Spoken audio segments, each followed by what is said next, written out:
নীলষষ্ঠী পূজা উপলক্ষে আমরা 3 সখী মিলে জলেশ্বর নন্দের বাড়িতে ভোলে বাবার মাথায় জল ঢালতে যাওয়ার উদ্দেশ্যে বেরিয়ে পড়েছি। এসে পৌঁছালাম নন্দের বাড়িতে, কিন্তু এসে এতটাই দুর্ভাগ্য যে আমরা এখানে ভুলে বাবার দর্শন পাইনি। কিন্তু এখানে এসে আমরা কেউ হার মানেনি, আর এক বাড়ির উদ্দেশ্যে এখান থেকে আমরা সবাই বেরিয়ে পড়লাম। যেতে যেতে পরিবেশটা উপভোগ করলাম। মাঠের একদম মাঝ বরাবর রাস্তা বয়ে গেছে, কি অপূর্ব দৃশ্য। এসে পৌঁছে গেলাম নন্দের এক রিলেটিভের বাড়িতে। এখানে এসেই আমরা চটজলদি গোছগাছ শুরু করলাম। এরই মধ্যে ভুলে বাবার আগমন ঘটল।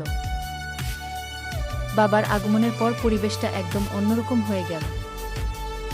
বাবারই দৃশ্যটা দেখার জন্য কয়েকশো মানুষ অধীর আগ্রহে বসে থাকেন আজকের এই দিনটির জন্য। আর আমাদেরও খুবই ভালো লেগেছে।